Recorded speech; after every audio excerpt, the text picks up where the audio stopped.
Last week, we opened the door to a powerful and necessary discussion on intimate partner violence, IPV. We explored the silent nature of the issue, the dynamics of power and control, and the sobering statistics that reminds us just how widespread it is. But intimate partner violence is complex.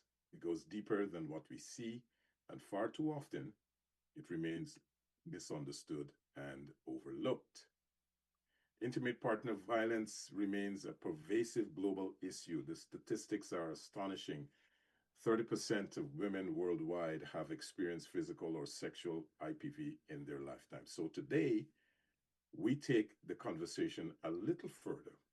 We're honored to welcome back our guest, Nyarai Chidemo of the Women's Multicultural Resource and Counseling Center of Durham.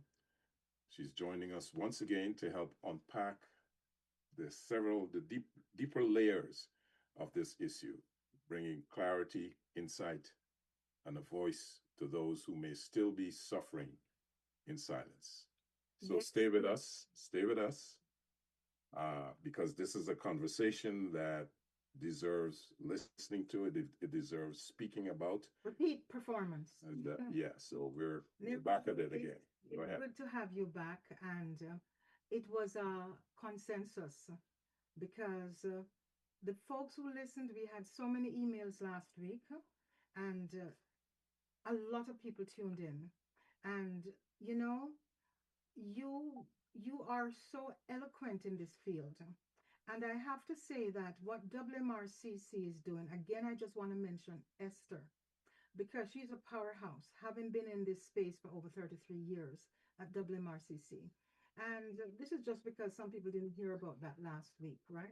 Who may not have tuned in. But what that is one organization that is doing this work. And we know there are many. There are many, not just here in Canada, but globally, because this is an issue that affects all women. Mm-hmm. Some, not all women, but the women, some of which suffer, as you know, you're going to point out to us, in silence, and some of us who, despite the ones that we look at, their wealth, position, it's not restricted to poor women or illiterate women or women who can't speak the language. This is about women who are powerful. They're on boards, they're in spaces that, you know, they're everywhere, and yet they suffer with this. So today we're going to ask you to lead us, because we tend to like to take over and ask the questions, but you're the expert. Right. So today we want you to take up where you think, what do people really need to know? And if you want to say anything else, and I didn't go through your bio again, but you That's know, fine. you're focusing on the WMRCC, and that you are involved with gender equality. You're a gender equality project specialist, Yes. right? Okay. Yes. So take it away and let us know. Lead us, and we will follow. No, that's fine. I'm happy to be back, Janet and Fred. Thank you for this opportunity. I believe last week we kind of laid the foundation to describe what is intimate partner violence. And just for the sake of our audience that we're not here from last week, intimate partner violence can happen to anybody. It could be your neighbor, your sister, your brother, your father, your mother, your daughter, or your son. Or it could even happen to you, right? So it affects both genders. However, the majority of the gender that is disproportionately represented by survivors of IPV are women. So statistics does show that majority it is women that are experiencing IPV. So IPV, it is a deliberate abuse. It's a form of intimidation by one person against another person in an intimate relationship.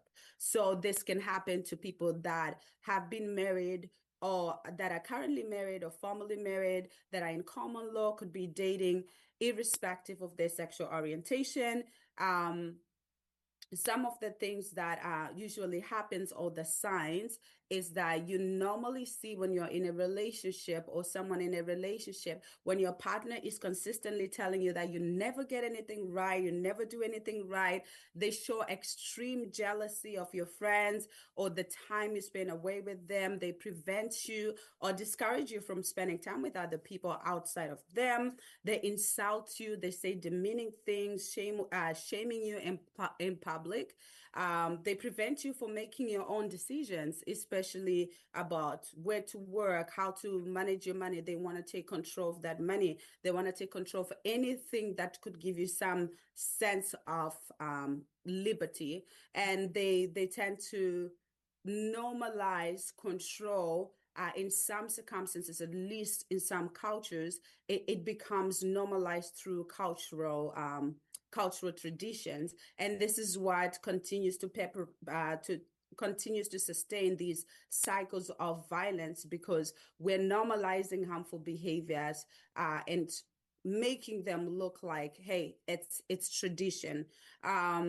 And sometimes some controlling behaviors, such as like checking your phone or restricting your movement, is like the man. In this instance, I'll use a man because we did find out that men are the majority of perpetrators. They will be like, oh, I care about you so much. That's why I check on your phone. I'm trying to protect you.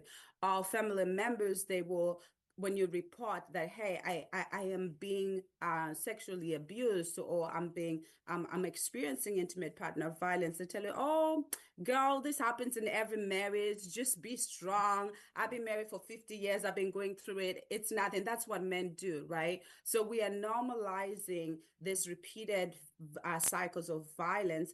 And over time, the person that's experiencing abuse will end up normalizing this behavior and blaming themselves for complaining, or for making for stating that they're experiencing IPV, and to the point where they just sit in silence and continue to suffer. And it actually gets worse, doesn't it? Because Yeah. it gets worse because you mentioned some of the things, the emotional. It gets very physical as well. Yes. Most of these women die. Yes. They get choked, they get kicked, they get punched in the face, and they make excuses. I fell down the stairs, and you know but Yeah. one of the things I don't remember exactly where I saw it, Mm-hmm. but in the very beginning of this work, like people in your field, when Mm-hmm. they first started, there was such an outcry, and there was a resistance movement against bringing this to the public. Nobody wanted to address this. So kudos to where these organizations have come in Yeah. getting the word out about these women. Yes. Yeah, just to jump in on that point, Mhm. Janet, when we talk about they didn't want to bring it out, we have to remember that these are patriarchal norms that they were trying to sustain. As we know, even just within Canada itself, it has been a patriarchal society. A patriarchal society is one that asserts domination of male authority over the female gender, right? So for not in order to make sure that we sustain these patriarchal norms, because it's going to make the men look bad, so hence people did not want to expose that. So these are the traditional beliefs that I was trying to say, that they expect the woman to be obedient or submissive in spite of anything that they put them through. So like, for example, a husband just makes all the decisions and justifies the controlling behavior as normal family values, if that makes sense. Yes, definitely. Yeah. Okay. Um, one of the like we say, yes, men are sometimes at the The being, perpetrators. not the perpetrators, but being abused by women. Oh, And we Mm. acknowledge that that's not where we're going today necessarily. Mm-hmm. But my question to you, and Yeah. just bring me back to what you have to cover whenever you feel you have to do that. All right. Yeah, yeah, that's fine. That's But fine. we we're talking about the men, and you if we don't stop the men, if we don't work with the men who are the perpetrators, and there's Mm. a lot of reasons why they do it, Mm-hmm. right? Mm-hmm. But if we don't stop and think, how do we help those men, we will never have an end to what's happening to women. Mm-hmm. Because first you have to fix them so that they won't come after us. Mm-hmm. But we can talk about that later. I just thought of that as you were talking. Because for this problem to go away, Mm-hmm. it's like your medical diagnosis. You have to know what the root of the problem. You have to know Yeah. and Yeah. all of that before you can fix the problem. Yeah. So always go after fixing the women and trying to have the women without going and thinking, why do these men do this? But continue with your next point, Naira. Yeah, I love your question, Janet, right? Because we're like, okay, if men are that ha have the highest rates of perpetrating violence against women, why should we not have them at the table? And I always say, even in my gender equality work, Janet, I believe men are key to prevention. Men, we need them at the table because this society and majority of societies across the globe are built on patriarchal norms. So the men, majority of them, when you look in a corporate structure, the highest number of men make decisions. They are more of the CEOs, the COOs, right? Compared to the number of women. Thank goodness that women are climbing up the ladders now. We're seeing women becoming more, but there's still a gap where you can see that women are disproportionately affected with. That's why we talk about gender equality, and that also applies even outside of the workplace when we look at homes and societal and in our society as well, where these patriarchal norms continue to be emphasized on. So engaging the men in these conversations helps us to create more positive relationships amongst each other. It's not so much about fixing somebody, but it's about teaching accountability, recognizing that, hey, one person's actions and taking responsibility for their harm without any defensiveness or excuses, that's more of a priority. It's not about labeling or humiliating someone as, oh, look at them, they're bad, but being able to just sit back and reflect and naming these harmful behaviors clearly, calmly, like we are having a conversation here, encouraging reflection on consequences and challenging these excuses as like, oh, I was so stressed, that's why I beat you up. Oh, I'm just too a little bit of a protective, and but just reinforcing that responsibility, it includes repair and change. So you have to acknowledge that and be able to put practical solutions to it and act on it, right? So we never want to engage men from a negative perspective. We also want them to know that, hey, you are key, you are decision makers. It's about you. It's more of like coming from a strength based space instead of like a demeaning or negating mindset, so that we preserve each other's dignity, right?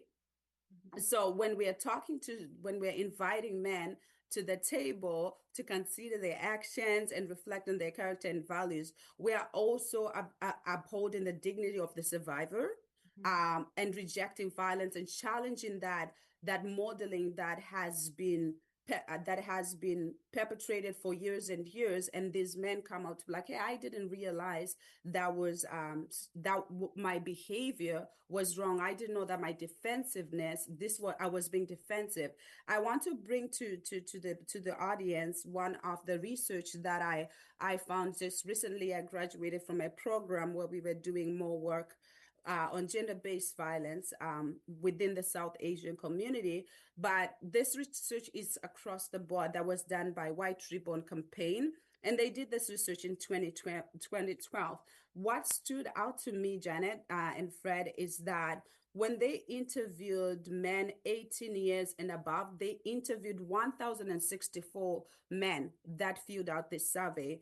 And these are the stats that they came up that I just want to highlight. So 97% agree that men can personally make a difference in promoting healthy, respectful, and non-violent relationships. This is 97%. That means majority of men agree they can promote healthy, respectful, non-violent relationships.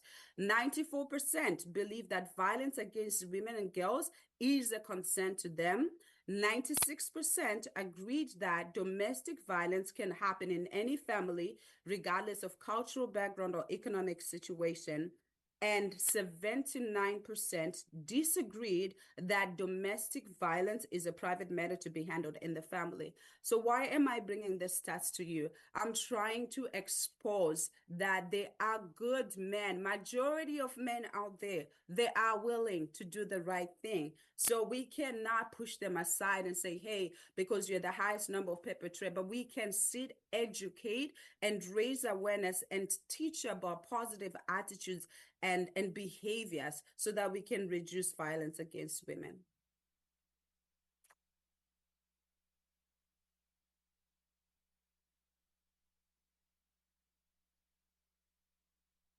I can't hear you, Janet. Your Janet and your Mike and Fred Yeah, was go ahead. Sorry, my fault. Go ahead. Okay. So many times as I'm listening to the study, we I feel as if sometimes we are preaching to the choir. Mm. For the men who recognize there's a problem, they're probably not the problem. You know what I mean? And the ones who want to do something are usually not the ones who are the perpetrators. And we have seen this in child abuse, in all sorts of abuse. Mm. The ones who need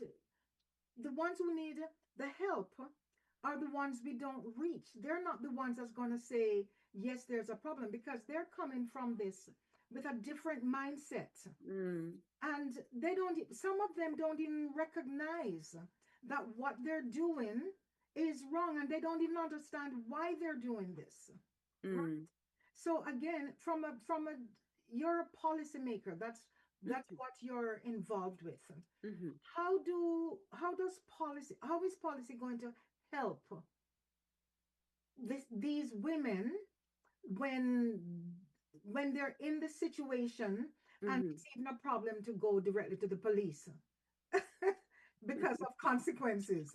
You go to the police, you mentioned this last week, you get, you report, and then all hell breaks loose when you get back home. Mm.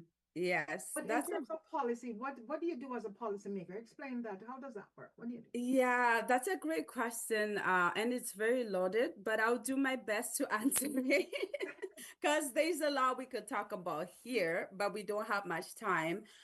First and foremost, we would say focus on survivor-centered supportive responses, right? What this looks like is that from a policy perspective, even at WMRCC, everything we do when we're catering to women that have lived experience of violence, we make sure that it's survivor-centered. That means that we are putting the person at the center, ensuring that the person that has experienced harm remains at the center of this response, right? Whatever that is, whether in our counseling, whether in our other programs that we provide. And when we're talking about legislation, how can we influence it when we're talking about policy? Again, it has to be survivor-centered, making sure that we listen, we validate the experiences of the women, right? And we ensure safety in terms of reporting, right? Some of the women that when they report, they tend to fear being recriminalized, right? Because most of the time, some men will say, oh, but she hit me back, and then it becomes a criminal issue. And then they're going through it. And sometimes the courts as well, they take so long.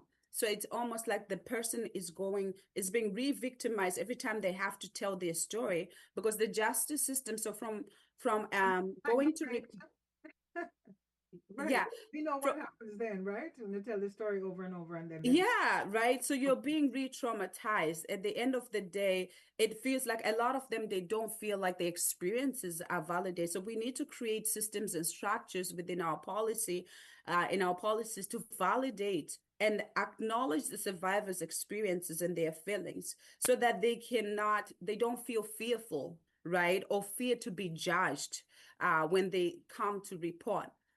Ensuring safety, just making sure that number one, psychological safety, again, is a major concern when people are going through reporting their cases. And then if you have children, you are worrying about apprehension of your children by the Children's Aid Society. If you're financially dependent on your on your spouse, then it's like, what is my way out? You feel like you're stuck, you can't go out there. So being also able to provide resources for women that are escaping violent situations so that they can start over, which is something that we do at WMRCC, because we provide different programs from first aid training, computer literacy, financial literacy, so that the women can feel more independent to go out in the world and be financially independent and be contributing members of the society. And one more thing that I want to mention is very much centered on applying survivor-centered communication, which means that there has to be some type of absolute confidentiality where mandatory reporting applies, so that they don't feel like their story is being leaked from one counselor or to another organization as they're looking for resources. And also ensuring that any investigations or services that are being provided are provided with absolute confidentiality, respecting the person's, preserving their dignity, and just showing empathy, right? Just showing empathy and consistently ensuring that the person feels respected and supported along the way. Yeah. I have a simple question. Go ahead. When do these women leave and go to a shelter, for example? Mm-hmm. What it can be years, and then suddenly something one day, enough. Do you see these women? Do you work with them? And what happens after life in the shelter? Do you work with some of these women? So for me, not so much from that angle, because I'm not a counselor, but we do have some women that take on some of our other programs that may have experienced that. But I can speak from a space, from a position of being a survivor. Usually that is a temporary solution, right? Because eventually you're going to need to find a job. If you have children, you're going to need to be able to take care of them.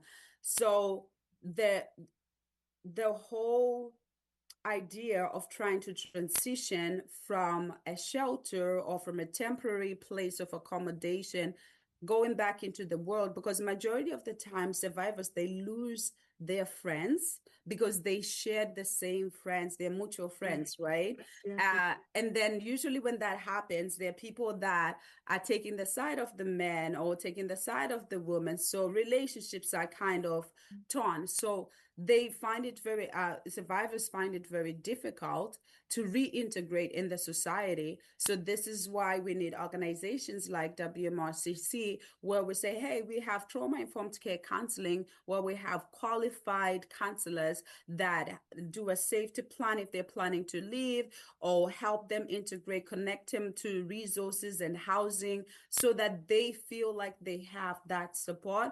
But usually majority of the time, Janet, it's very difficult even to get to a place of leaving to go to a shelter. It takes a lot in between that.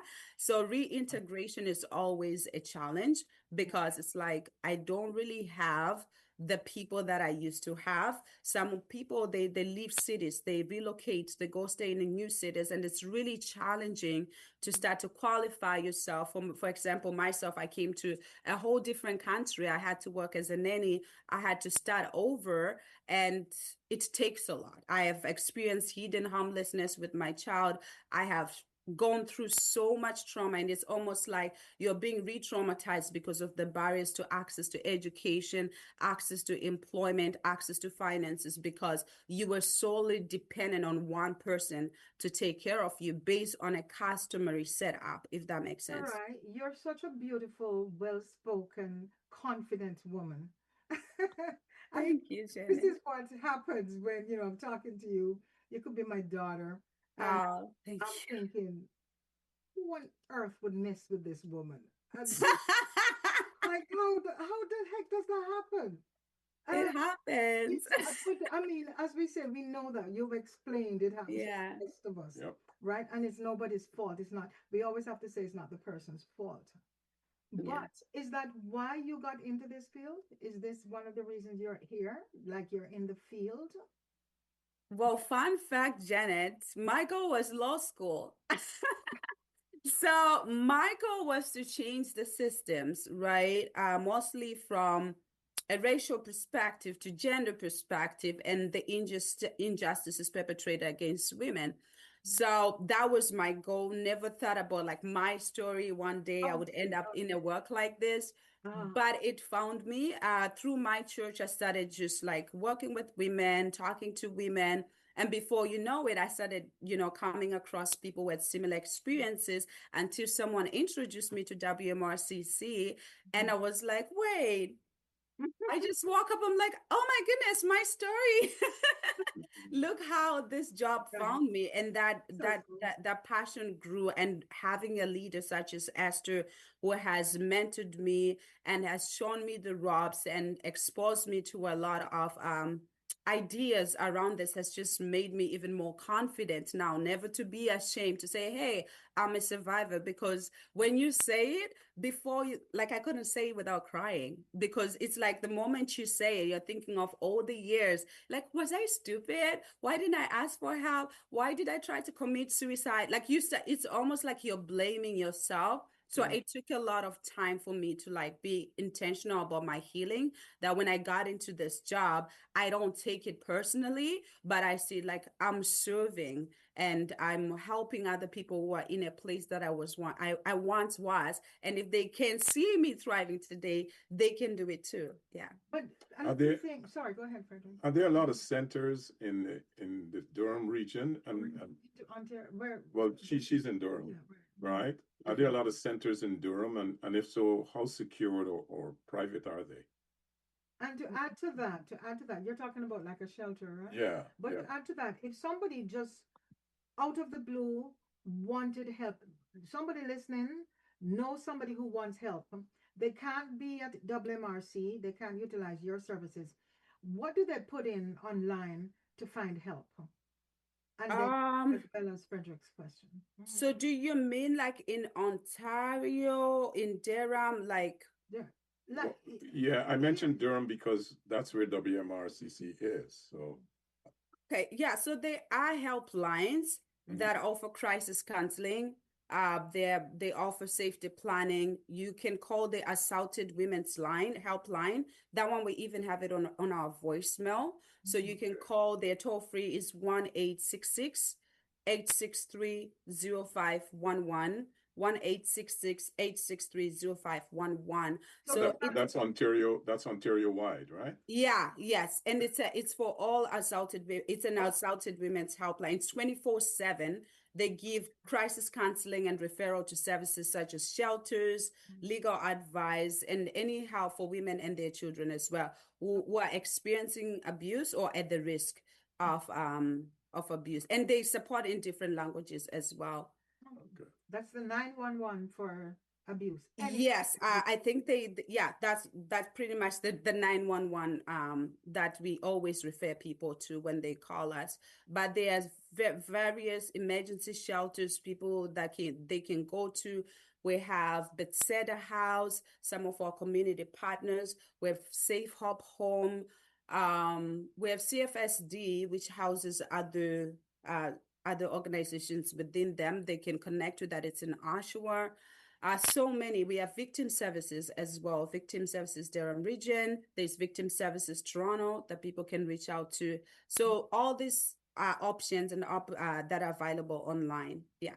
And I'm sure for the people listening from the US, I'm sure there's a plethora of Yes. I believe there is. Will have everything. Yeah. But if someone is in danger immediately, they would need to call 911. Instead of waiting for the assaulted women's helpline. But 911, if you're in immediate danger, but if you need crisis counseling, then you go to the assaulted women's helpline. Okay. Go ahead. Oh, me? Okay. Sorry. Okay. Oh, I got to get my head together here. That's a lot of information to unpack. I know. Yeah. Folks, if you're joining us for the first time or you joined us late, we are the Coxes, and this is the Liquid Green Health Show. We're streaming live on Reality Radio 101. We're also doing a Zoom recording, which will be posted on YouTube a little later. I'm still trying to figure out how to go directly Yes. to YouTube Live. But this is an interesting conversation. It's something that, as I mentioned earlier, it's not talked about a lot, and we need to have more conversations like this. And so I want to thank our guests for, taking the time to come back. Yes. And really open up popular demand. Open up the whole, spectrum of what's really happening. So Brian had written in a bit earlier, and he said, Janet and Fred, is your guest from last week on again tomorrow? He had just checking that. So yes, Brian, I hope you're listening. And some folks said they were going to make sure to invite some other people to listen in. Oh, nice. Yeah. And where's I don't know. I'm going to take this one. RDN. I don't know. That's not a name. That's just an email. Wrote in. I don't know if it's a male or female, but they're saying, so glad that your guest is on again today. Thanks. Joyce also looking Thank you. All right. Here's one from Stephen. Fred's introduction about the show was fantastic. Good explanation. Good job, Fred. Thank you very much, Steve. Love you. Love you. Love you. And Tommy says, hello to Janet and Fred.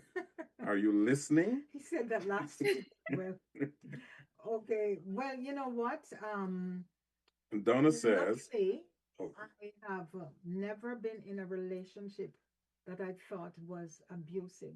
But I did mention that, jealousy with my mom I mentioned that last week. With your dad? So with my dad. And so we have seen it, but it was never, I guess as little kids, we didn't realize how much she was suffering, and she would cry sometimes. But as kids, you're oblivious, and because she's not being but she's certainly restricted where she went. And now I look back, I realize what she was going through without being able to voice it, because it doesn't sound, it didn't even seem at the time that it was a problem. But anyway, Mason says, Frederick, I don't have that one. Okay, glad to see that the men have a chance at this as well. And you did say you're going to talk a little bit about that, right? Yeah. Yes, we did. Okay, cool. And Donna says, how does this affect transgenders? I only believe in two, but there are folks out there who got through this as a transgender. You want to address that? Yes, absolutely. Like I said, IPV does affect everybody in spite of their sexual their sexuality, whether you're cis, you're cis, cisgender, you're transgender, you're queer, however you identify. But we always see that as of recent, with regards to like trans men and trans women, we've seen a rise in intimate partner violence, because again, it comes back to patriarchal norms that you have two genders, male, female, and male. So when trans people experience violence from their intimate partners, it's almost like they do not report it because they're not taken seriously. Because technically, you're not you're not a man. Oh, you're not a woman enough, right? So they are also at a higher risk of victimization than cisgender sometimes. They also have right. Yeah. Yeah. So they experience their own trans-specific IPV, which is like a type that abuses use to weaponize societal transphobia, right? Again, what I was talking about, where it's like, I can just do anything to you because you're not really like a woman or a man anyways. You already changed your gender. Also, they also have their own different experiences of victimhood compared to cisgender. They usually it's coming from, again, patriarchal power structures again, and also like usually just focusing putting the focus on just women, cisgendered females, right? No. There are also some additional barriers such as healthcare, going to healthcare, going to shelters. How can they accommodate? We don't really have majority of like shelters that would take gender diverse individuals, right? So transphobia and lack of education and also understanding of their issues are mostly like at the root causes of the barriers that they face in reporting IPV.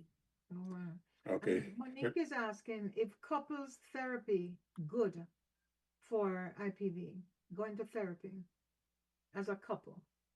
I think that's important. Again, it goes back to what I was saying, like having that conversation to educate, right? For example, in my scenario, um, my ex ended up like conversing, but I had already left. But they were like, "Oh, I grew up seeing my father do that to my mom, and I thought that was right. I was just trying to protect you because I loved you too much. You're so pretty. I didn't want to. I wanted to protect you." But it's about sitting down with a partner. If you know that you're not capable, you want to preserve the relationship, then I would encourage counseling if the relationship is still repairable, right?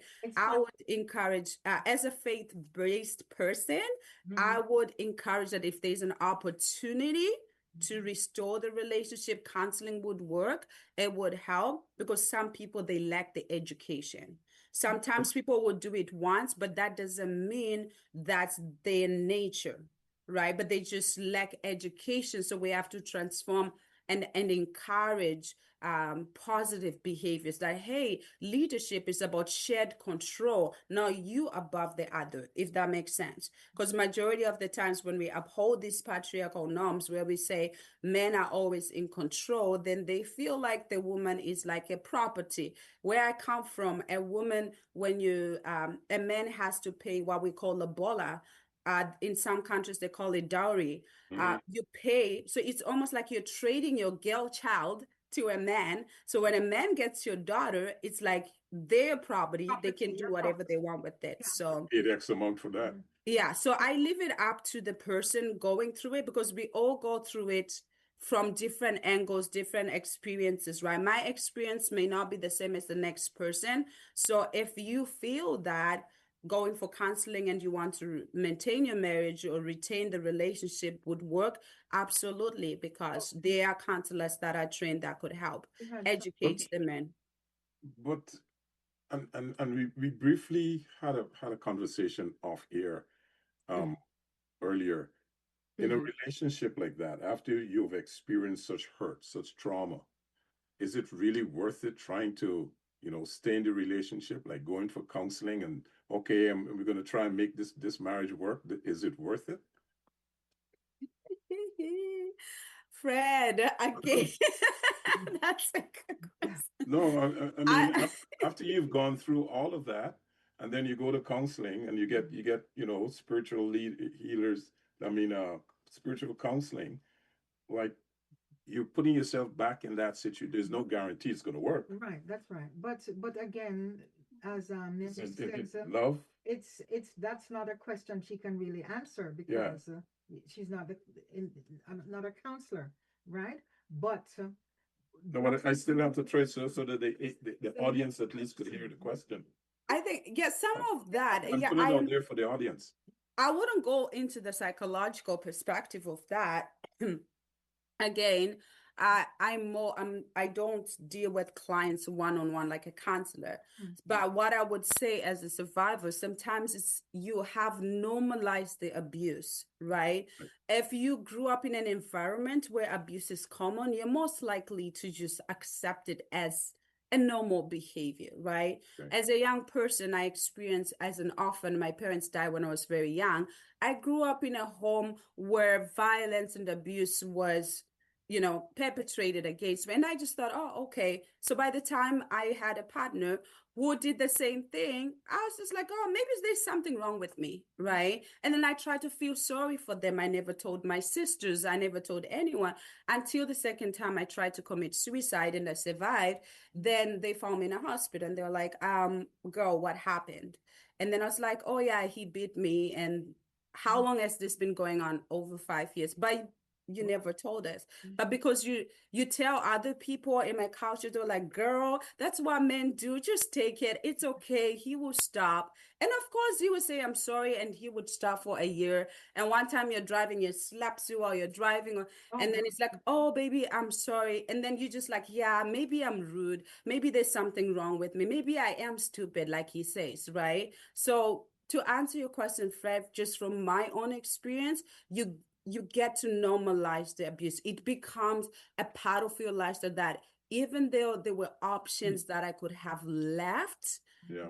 it's like, oh, people, when you have a man and a child, it's like you have to stay because people don't want to see, like in my culture, they don't endorse divorce or you just having a child, raising a child as a single mom. That's taboo. So once you have a child with a man, you stick beside him till death do you apart. It doesn't matter. I've had my aunties that I've heard that they've gone through this, but it became a normalized thing. So sometimes you tend to shadow the men and cover it up. When we go to family functions, I act like I'm the most normal person ever, and he's the greatest man ever.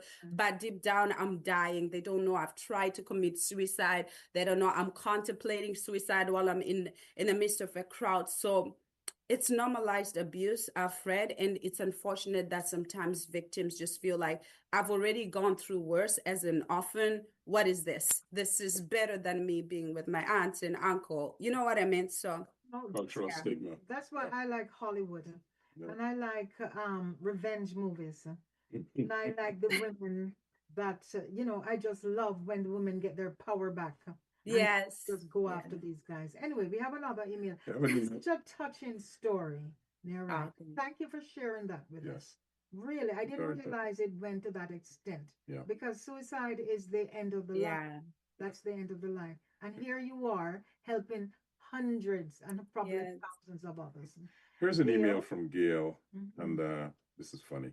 Gail says, what about people that actually don't get anything right? Mhm. Like leaving the front door unlocked, or not being on time for anything, or leaving dirty clothes all over the house, or leaving keys in the car, or not feeding your pets, not paying bills on time, or etc. Mhm. And if we confront them, that is the truth in a relationship, not what we are talking Yeah. about. Correct?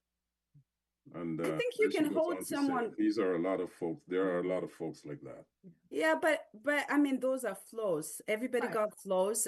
Even the perpetrator flaw. You got flaws. I got flaws, right? Yep. Just because I don't get some things right doesn't mean I get everything wrong, right? Conversations can be done in a respectful manner.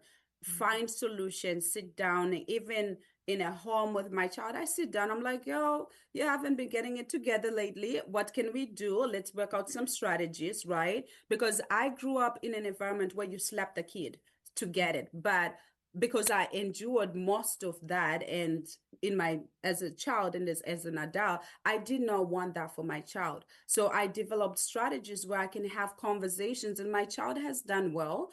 She's a good girl. She's at UFT doing a double major in science, is very respectful, volunteers. So I think we can correct behaviors and hold people accountable through education and conversation, respectful conversations. All right. Okay, here's This is asking yeah, go ahead. if is your guest a therapist? No, not at all. Not at all. Is No. that something you would get into? No, my goal is to become a lawyer. I'm in the process. Okay. And Howard She's a says, gender-based violence, gender Yeah. and equality project specialist. well, Yes. the legal is where you really need to hit. Yeah. Yes, The source of the problem can be addressed. that's where I'm at. Yes. Howard says, such a very intelligent guest. Love what Thank she you. does and what she stands for.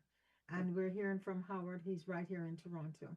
At this point, do you want to tell us if somebody needed in the Durham region or close, wanted to, I know you gave it out last week, give us again, WMRCC.org, correct? Yes, WMRCC.org. That is our website. You can send an email to info@WMRCC.org as well. Okay, and we have quite a bit of email to go Yes. through. Here's one from Tim. Hello to Janet and Fred and guest. What about if a man is in a relationship that does not want to engage in conversation or therapy? Should a woman leave the relationship? So is this for the man or the woman? Repeat Yeah, that he's again. saying, what if a man is in a relationship that does not want to engage in conversation or therapy? And he's asking if the woman, should leave the relationship. As long as he's not beating her up. But again, silence is also a form of ignoring somebody. Right? There's Yeah, so many things. Is that would, yeah. fear considered Abuse? abuse? Is that, where does that fit in the whole scheme of things? That's not IPV, but or it's just one of those things like, leaving the toothpaste off the.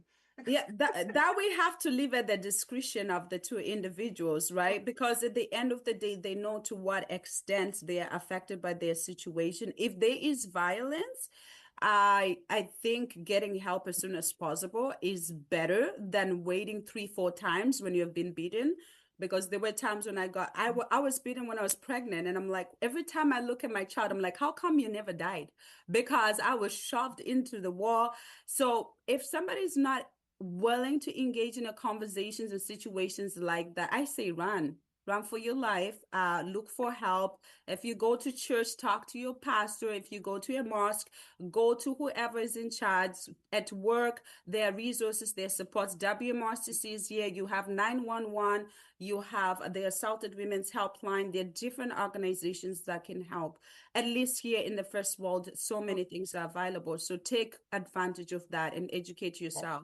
Here's an interesting question from Larry, and he says, I know what your answer is going to be. What culture or race has these issues the most?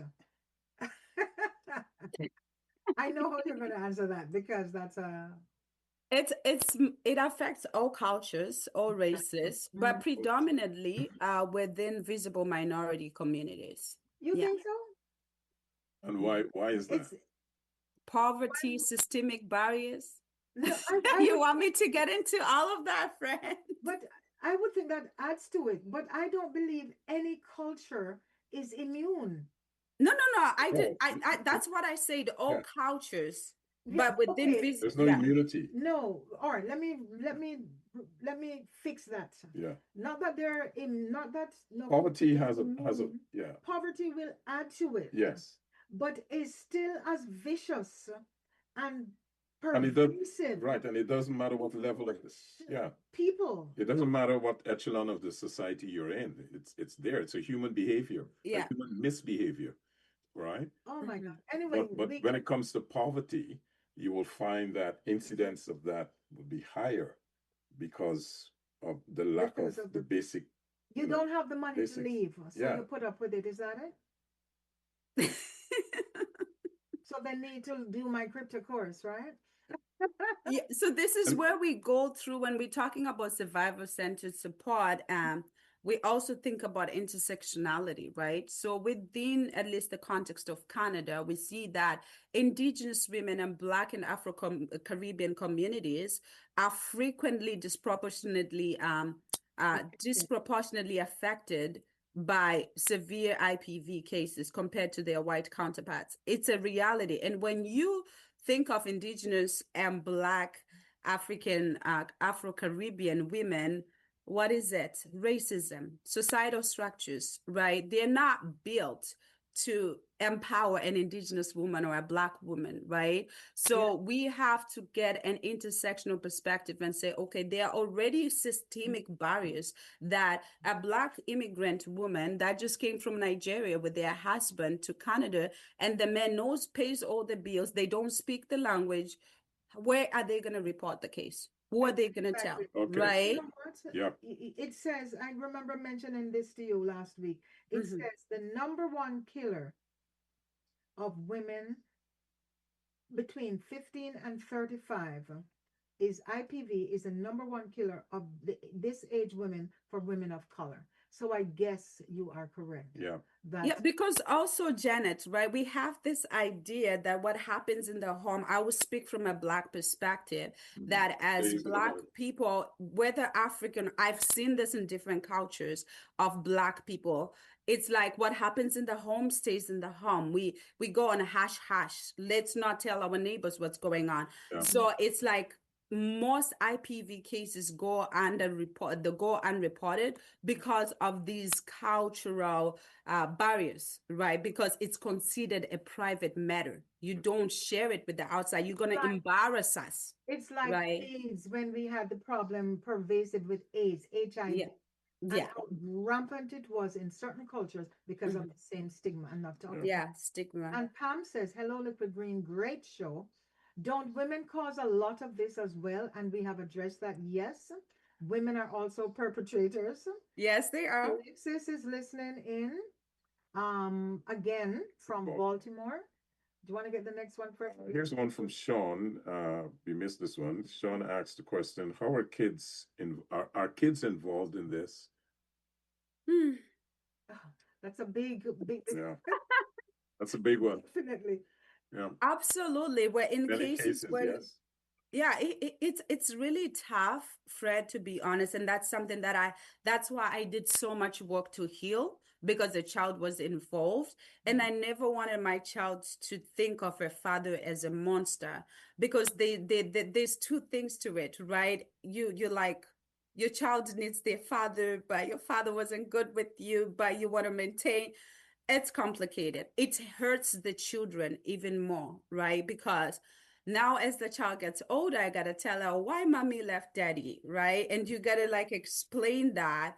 And mommy, where's daddy? Like the few weeks after we left, I want to see daddy. Or sometimes you kind of, he goes, he picks up the child, and maybe he says some things. And in my case, I left the child back home because I came to work as a nanny. I was not allowed to bring my child with me. So for 4 years, I had to be without my child, who I left at a young age because I was waiting for my permanent residency. So they're trying to understand, like, why did mommy leave daddy? Why am I not with her? Why is daddy with another woman? Oh, daddy has more kids and I'm not in the picture. Yeah. It really affects children to the biggest, like, I can never put it into words. Right. Children are affected. That's why I'm saying that it's very important to seek help early so that you can plan well, if possible, and by all means, so that the children get the counseling and support. That's why WMRCC, we provide counseling even for the children, right? So that they can also heal from the abuse that has been experienced by either the mom or the dad. Now here's one. We deal with women mostly. Here's one from Brett. Is your guest organization a charity? Yes, Yes. WMRCC is a charity, and one that if you have a possibility that you can support this organization, they have a gala coming up in May. May 22nd. Yeah, just go to WMRCC.org Yeah. and you can donate. There's a page there. We're running out of time. Yeah. Oh my goodness. There's another one from Cindy, and well, she did elaborate on the situation. Cindy, you probably can. Your guest says Sure. that she's a survivor. Can she elaborate? But you've already You done know that. already. Yeah, if you want to hear more about it, you can check out our show on Spotify. Here's one from Eric. Hello to Liquid Green. Is this physical violence or mental? I know that's both. That's Physical, both, mental, yes. Everything. sexual, any Yeah, kind of anything. abuse. Yeah, Telephone number again, please. Can you give us a telephone number for Harry? yeah. Our telephone number is 905 427 7849. That's 925-427-7809. 7849. Okay. Yeah. And It's Ray on our says, website as well. yeah, is money a cause of most of these incidents? Money will help you get out of it, especially in certain states and provinces. In Canada, I know there's a lot of help.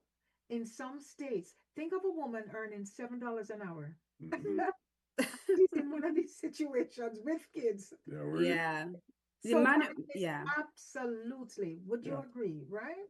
Yeah, in communities that are experiencing poverty, invisible minority communities, but sometimes people have money and riches, but they're still experiencing violence. We've seen that in the tabloids, right? In Hollywood, Yeah. women experiencing violence from their partners who are celebrities. Yeah. And politicians, we've seen it. We've seen it. The Me Too movements, right? Oh We've my seen it God. all. Karen has a great question. Hello, Liquid Green. Does alcohol and drugs play a part in this problem? I would say yes. Yes. Not just alcohol and like any kind of substance abuse that gets Mhm. people with anger management, people who have been mistreated as children, they have been raised in abusive situations, Yeah. people who are emotionally challenged themselves, right? And Yeah. we also have male victimization from when they were young. And those are some of the problems that they have faced. Here's a question from James. Is Liquid Green live next week due to the Easter holiday? Thank you. I don't remember anything about Easter. Well, we don't really celebrate Easter. Yeah. So we probably will be on, but depending on who's hosting dinner and what day, etc., Yeah. we'll make a decision. Make a If decision. we have to, we say, Gary, pull up one of the past shows. And Yeah. just before we let you go, let's end with this one from Larry, who says, amazing show, great show today, fantastic. And you're right, I know you're going to say, again, Janet, we didn't have a chance to talk about everything, but this topic is It's too big. okay. It's too big. It's Yes. too big and Yes. it's too much. Yeah. And it cannot be encapsulated in 1 or 2 hours. Yeah. But at least we are, We tried. We did our best. it's awareness, correct? Yes. Yes. That's all. Yes. Yeah. And with that, I want to thank you for your eloquence. I want to thank you for sharing your personal story. Because to me, what I've gotten out of talking to you for the last 2 weeks is your strength. And if people can take from you that, young, black, immigrants, Yeah. issues, single mother, raising a daughter in UFT right now, doing great. The people know how to find strength somewhere deep inside women and the men who are abused. But they know how to find this. what's a good Say thank you. what's a good thing about this? She's going to be a lawyer, and she's really going to put them to the drill. Watch out, abusers. Here comes another one. As we close today's conversation, folks, we have to be reminded that this type of violence, this intimate partner violence, is not just an issue. It's a lived reality. It's a lived experience for many people, male and female, and it's often hidden behind silence. We've taken time to, go deeper into the conversation with this conversation to understand more, to bring awareness to something that too often goes unseen. And if there's one thing to carry forward, it's this: no one should have to face this alone. Awareness leads to understanding, and understanding can lead, excuse me, can lead to, can lead to change. And so we want to thank our guests for taking the time to be with us once again. And if this conversation has resonated with you, or if you or someone you know may need support, please don't stay silent. There are people, organizations like WMRCC, and there are a lot of safe spaces that are ready to help.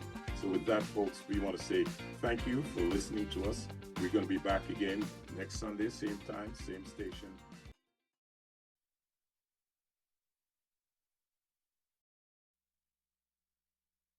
Last week, we opened the door to a powerful and necessary discussion